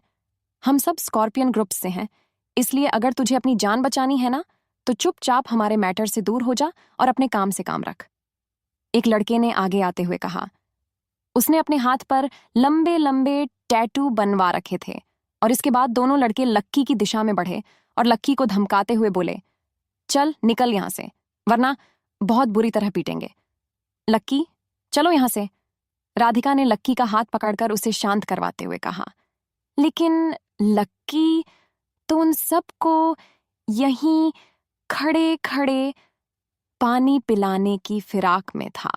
लक्की ने जब उनकी शक्ल देखी तो उसे ये समझ में आया कि इन लोगों से अभी भिड़ने से कोई फायदा नहीं था। वो लोग 6 थे और वो सिर्फ अकेला। उसे चोट खाने से डर नहीं था, ना ही उसे अपनी परवाह थी। वो चाहता तो इन लोगों से लड़ने के लिए अकेला ही कूद सकता था, लेकिन वो फिर से राधिका के ऊपर किसी तरह का हमला होता हुआ नहीं देखना चाहता था। वो पहले से ही काफी सहमी हुई थी और उसे और डरते हुए वो नहीं देख सकता था, और इसीलिए वो चुपचाप राधिका के पीछे पीछे होटल से बाहर निकल आया। क्या बात है चिकने, डर गया क्या? अब अपनी गर्लफ्रेंड को बचाने के लिए नहीं आएगा। एक लड़की ने पीछे से लक्की को उकसाने के लिए कहा। अगर मेरा ऐसा डरपोक बॉयफ्रेंड होता ना, तो मैं कब का उससे ब्रेकअप कर लेती यार। दूसरी लड़की ने कहा और हंसने लगी। ज्योति भी अपने हाथ बांधे लक्की और राधिका को जाते हुए देख रही थी। उसके पीछे उसके वो पहलवान जैसे भाई खड़े थे। राधिका, ये स्कॉर्पियन ग्रुप क्या है? लक्की ने उस होटल के बाहर आते ही राधिका से पूछा। स्कॉर्पियन ग्रुप कॉलेज के पास का ही ग्रुप है। वो लोग बहुत ताकतवर लोग हैं लक्की। ये जो लोग सब अभी हमें मिले ना, ये सब उसी ग्रुप का हिस्सा है। ज्योति भी उन्हीं के दम पे इतना उछलती है, हम चाह कर भी उनसे झगड़ा नहीं कर सकते, इसलिए मैंने तुम्हें बीच में ही रोक दिया था लक्की। राधिका ने लक्की को समझाते हुए कहा। लक्की ने उसकी बात सुनी और फिर कुछ नहीं कहा, लेकिन उसने मन ही मन सोच लिया था कि इन सब लोगों को जवाब जरूर देगा, ताकि राधिका को ये ना लगे कि वो किसी कमजोर लड़के के साथ खड़ी थी। वो उन लोगों को अपनी असली ताकत का इस्तेमाल करके जवाब देने वाला था। अच्छा हाँ, मैं एक बात तो बताना भूल गई तुम्हें। लक्की, मैं अब हॉस्टल खाली कर रही हूँ। मुझे ना कॉलेज के बाहर ही एक सिंगल रूम अवेलेबल हो गया है। हालांकि उसमें फैसिलिटी ज़्यादा नहीं है और ना ही इंटरनेट है, लेकिन फिर भी मुझे लगता है कि एड्जे नष्ट किया जा सकता है। इसलिए मैं एक कमरा किराए पर लेकर वहीं शिफ्ट होने जा रही हूँ। राधिका ने लक्की से कहा। जब लक्की ने उसकी ये बात सुनी तो उससे बहुत अच्छा लगा। उसने उसके इस फैसले का खुले दिल से स्वागत किया। वैसे राधिका के लिए भी अच्छा था। अगर वो हॉस्टल में ना रहकर बाहर रहती तो फिर ज्योति उसे इतना परेशान नहीं करती। लेकिन लक्की, क्योंकि खुद बाहर रह चुका था, इसलिए वो जानता था कि यहाँ पर इतने अच्छे कमरे नहीं हैं। उसे मालूम था कि दिल्ली के छोटे और सिंगल रूम्स की क्या हालत थी, इसलिए वो खुद जल्द से जल्द उसके लिए कमरे का जुगाड़ करके उसे सरप्राइज देने वाला था। दोनों फिर से पास की ही एक ढाबे में आकर बैठ गए और खाना खाने के बाद अपने अपने हॉस्टल चले गए। अगले दिन लक्की कॉलेज नहीं गया और सीधा टैक्सी लेकर गोल्डन लीफ हाउसिंग में चला गया। गोल्डन लीफ हाउसिंग उसकी कॉलेज के पास ही बन रही एक टाउनशिप थी, जहां ढेर सारे घर बने हुए थे। लक्की ने रात भर इसके बारे में काफी सोचा था, और अब ऐसा भी नहीं था कि उसके पास पैसा नहीं था। उसे लगा कि किराए पर कमरा लेने से अच्छा है कि वो राधिका के लिए एक घर ही खरीद ले, जिससे वो आराम से रह सके। बाहर किराए का कमरा लेने से तो ज्यादा आरामदायक अपना खुद का घर लेना था। गोल्डन लीफ हाउसिंग उनके कॉलेज के पास में ही था और अभी कुछ साल पहले ही बना था। वहां से आने जाने की सुविधा भी अच्छी थी। वहां पर घर भी अच्छे बने हुए थे और आसपास अच्छा मार्केट भी था। लक्की सीधा टैक्सी से उतरा और उनके ऑफिस में चला गया। उसने सुना था कि वहां सेल्स वाले लोग खास तौर पर लड़कियां इन मकानों को बेचने के लिए किसी भी हद तक जा सकती थीं। उसने ये भी सुना था कि वो सभी कस्टमर्स का स्वागत बड़ी अच्छे से करते थे, लेकिन जैसे ही लक्की उनके ऑफिस में घुसा, किसी ने उसकी तरफ देखा तक नहीं। लक्की ने उसके प्रति इस तरह के व्यवहार को देखते हुए गहरी सांस ली और फिर एक टेबल पर बैठी महिला की ओर जाने लगा। जैसे ही उसकी ओर बढ़ रहा था, अचानक से उसके पैर एक औरत से टकरा गए, जो कि उसके पीछे से ही आ रही थी। अरे बाप रे, कैसे चल रहा है ये? तुझे क्या दिखता नहीं क्या कि कौन है, पीछे कौन है? तू तो सीधा मेरे नए सैंडल के ऊपर चढ़ गया। कितनी महंगी है, तुझे मालूम है? लक्की ने देखा कि उस औरत ने काला चश्मा लगा रखा था। उसके बाल छोटे और भूरे रंग के थे। उसने एक लंबी सी ड्रेस पहनी हुई थी और साथ ही ऊंची हील्स भी। भले ही उसकी उम्र 35-36 साल के आसपास लग रही थी, लेकिन उसके गोरे हाथों को देखकर ऐसा लग रहा था कि वो अभी जवान थी। अरे, हर किसी से इतनी बात करने की क्या जरूरत है? चलो अंदर चल के देखते हैं अंदर क्या है। उसके पीछे एक और औरत ने आकर पहली वाली औरत से कहा। उसने भी कुछ महंगे से कपड़े पहने हुए थे और वो दोनों दोस्त लग रही थीं। सेल्स की टेबल पर बैठी उस लड़की ने जैसे ही उन दोनों औरत को देखा, तो वो तुरंत अपनी जगह से उठकर उनके पास आई और उनके सामने झुक झुक कर उनका स्वागत करने लगी। फिर उसने लक्की की ओर देखा और अपना मुंह बना लिया। उसकी शक्ल देखकर तो ऐसा लग रहा था कि वो लक्की को यहाँ पर एक पल के लिए भी खड़ा नहीं देख सकती थी। जस्ट सॉरी मैडम, हमारे ऑफिस में आपको एक बैड एक्सपीरियंस झेलना पड़ा। We are really very sorry. अब आपको तो मालूम ही है कि हमारी हाउसिंग कितनी अलाइड क्लास और महंगी है। इसलिए क्या है कि कुछ लोग मकान का रेट पूछने के बहाने आते हैं और एसी की हवा खाकर निकल जाते हैं। अब क्या कर सकते हैं मैडम, हमें ऐसे लोगों को भी झेलना पड़ता है, वरना बाहर जाकर ये लोग हमारी इमेज को डाउन करते हैं। उस लड़की ने लक्की को सुनाते हुए ये बात कही। हालांकि लक्की ने तो उसकी इस बात पर ध्यान ही नहीं दिया। उसे तो लगा कि वो उसके बारे में बात ही नहीं कर रहे थे। उल्टा वो तो उसकी ओर देखकर मुस्कुराया और बोला, मैं यहाँ एक घर लेना चाहता हूँ, क्या रेट होगा यहाँ पर एक घर का? लक्की ने सीधा पॉइंट पर आते हुए कहा। उस लड़की ने लक्की को ऊपर से नीचे तक देखा और बोली, सर, यहाँ पर जो सबसे सस्ता वो भी 50 लाख रुपए का है।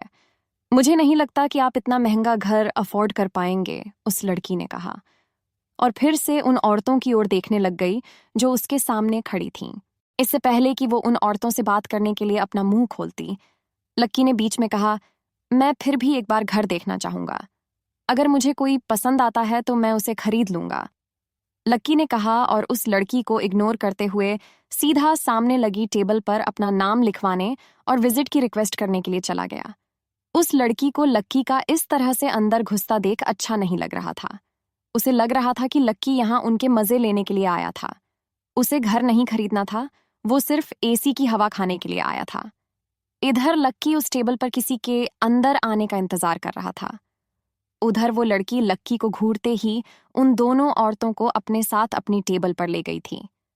उससे उन दोनों औरतों को अलग अलग घर दिखाने शुरू कर दिए और काफी देर के सोच विचार के बाद वो दूसरी वाली महिला बोली, मैं तो ये विल्ला लेना पसंद करूंगी। मैं तो यहाँ जितनी बार आई हूं ना यार, मुझे तो यही विल्ला पसंद आया है। हाँ हाँ, ये तो हमारी सबसे प्राइम प्रॉपर्टी में से एक है मैडम। इस पर तो सबकी निगाहें अटक जाती हैं। 239 स्क्वायर मीटर में बना ये विल्ला चारों तरफ से खुला हुआ है। इसमें स्पेस भी काफी अच्छा है और लाइट भी ना काफी अच्छी आती है। यहाँ पर काफी शांति भी है और सामने लेक भी दिखती है। उस लड़की ने उस औरत के पसंद की सराहना करते हुए कहा और आखिरी में उसका रेट बताते हुए बोली, मैडम, इसका प्राइस 2 करोड़ रुपए है। इसमें से 60 लाख रुपए यानी कि 30% आपको डिपॉजिट के तौर पर जमा करना होगा ताकि हम इसके नाम से बुक कर दें। बाप रे, ये तो बहुत ज्यादा है। मैंने जब आपका एडवर्टाइजमेंट देखा तब तो ये काफी कम का बता रहा था। उस औरत ने कहा, तब की बात अलग थी मैडम। वैसे भी एडवर्टाइजमेंट तो महीनों पुराना है। अब क्या है ना कि ये विल्ला जो है ना काफी जल्दी जल्दी बिकते जा रहा है, इसलिए हमने पिछले कुछ महीनों में रेट्स में थोड़ा सा हाइक कर दिया है। उस लड़की ने उस औरत के चेहरे के भाव को देखते हुए कहा। उसकी शक्ल देखकर ऐसा लग रहा था कि इतना महंगा अफोर्ड नहीं कर सकती थी। मैडम, बहुत से लोग इसको देखने के लिए ऑलरेडी लाइन में लगे हुए हैं। काफी लोग तो टोकन जमा भी करवा चुके हैं और अब हमारे पास ये ज्यादा बच्चे नहीं हैं। इसलिए अगर आप इसे खरीदने का सोच भी रही है ना, तो प्लीज जल्दी डिपॉजिट भर दीजिए, वरना हो सकता है कि कल आपको ये ना मिल सके। उस लड़की ने उस औरत के ऊपर थोड़ा सा दबाव बनाते हुए कहा।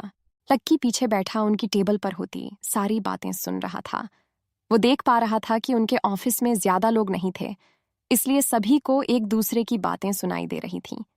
अरे ज्यादा सोच मत और सीधा ले ले, फिर हाथ से निकल गया ना तो पछताती हुई रह जाएगी, उस पहली वाली औरत ने कहा, जिसके पैर पर गलती से लक्की का पैर पड़ गया था। लेकिन वो औरत अभी भी असमंजस में नजर आ रही थी। काफी देर सोच विचार करने के बाद आखिरकार उस औरत ने कहा, आप प्लीज मेरे नाम से इसे रोक कर रखिए। मैं अगले 10 दिनों के अंदर पैसे का इंतजाम करके आपको टोकन जमा करवा दूंगी। IENM really sorry ma'am, but बिना टोकन के तो इसे 10 मिनट भी नहीं रोक पाऊंगी। ये हमारी पॉलिसी नहीं है मैडम, उस लड़की ने कहा। ये सुनते ही उस औरत के पसीने छूटने लगे थे और उसने पैसों का जल्द से जल्द इंतजाम करने के लिए अपने पति और अपने रिश्तेदार को फोन करना शुरू कर दिया। देखने से तो ऐसा लग रहा था कि दोनों ही बहनें थीं और दोनों आस-पास ही घर लेने का सोच रही थीं, इसलिए दूसरी वाली इतनी जल्दी कर रही थी। लड़की देख पा रही थी कि वो लोग सच में उस विला को खरीदने के लिए हाथ पैर मार रहे थे और अगर वो विला बेचने में वो लड़की कामयाब हो जाती तो डील का 2% उसे भी मिलने वाला था। लक्की उन दोनों को ऑफिस में नाचते हुए देख रहा था। वो दोनों चूहों की तरह फोन को कान पर लगाकर इधर से उधर दौड़ रही थीं। इधर लक्की की टेबल पर कोई आया नहीं था तो वो खुद उठकर उस लड़की की टेबल पर गया और फिर उसने ब्राउचर में उस विला को देखा। काफी अच्छा लग रहा है ये तो, मैं ये विला खरीदना चाहता हूँ, लक्की ने उस लड़की की ओर देखते हुए कहा। क्या तुम इससे खरीदना चाहते हो? तुम्हारा दिमाग तो ठीक है ना? उस औरत ने पीछे से लक्की की बात सुनते हुए कहा। जिसने चश्मा लगा रखा था वो लोग उसे खरीदने के लिए इतनी मेहनत किए जा रहे थे और ये था कि एक झटके में उसे खरीदने के लिए आगे आ गया था। उधर वो लड़की भी लक्की की बात को सीरियसली नहीं ले रही थी। उल्टा ये सुनकर उसके मन में लक्की का जो इम्प्रेशन था वो और भी खराब हो गया था। उसे लग रहा था कि लक्की जानबूझकर ये सब कर रहा है। देखो, हमारा टाइम खराब मत करो, हमें और भी काम है, उस लड़की ने कहा। हद है, मैं यहां तुम्हारा विला खरीद रहा हूं, कस्टमर सामने खड़ा है, फिर भी तुम्हें और कौन सा काम है? तमीज से बात करो, वरना मैं हायर अथॉरिटी से ना तुम्हारी कंप्लेंट कर दूंगा। लक्की ने उस लड़की को फटकारते हुए कहा। ठीक है, आपको खरीदना है ना, तो इसका प्राइस 2 करोड़ रुपए है। आप पेमेंट करो और ले लो। लक्की ने उस लड़की की बात सुनी और अपनी जेब से सुप्रीम कार्ड निकालकर उस लड़की को दे दिया। अगर ये मजाक हुआ ना तो अंदर करवा दूंगी तुम्हें, उस लड़की ने कहा और लक्की की कार्ड को स्वाइप करने के लिए मशीन के पास चली गई। वो दोनों औरत भी लक्की की ओर घूर कर देख रही थी, लेकिन लक्की को किसी की नजर से कोई फर्क नहीं पड़ रहा था। जैसे ही उस लड़की ने मशीन पर कार्ड लगाया, उसने देखा कि उस पर हरी बत्ती जली और पास की लड़के कंप्यूटर पर मैसेज आया जिसमें उनके खाते में 2 करोड़ रुपए जमा हो गए थे। सबकी नजरें लक्की को ऐसे देख रही थीं जैसे वो पहली बार किसी इंसान को देख रहे हों। 20-22 साल के एक लड़के ने सबके मुंह पर ताले लगा दिए थे। किसी को नहीं लग रहा था कि लक्की इतना अमीर हो सकता था। क्या होगा जब लक्की राधिका को ये बताएगा कि उसने उसके रहने के लिए एक घर खरीद लिया था? क्या लक्की की सच्चाई जानने के बाद भी राधिका उसके साथ रहती?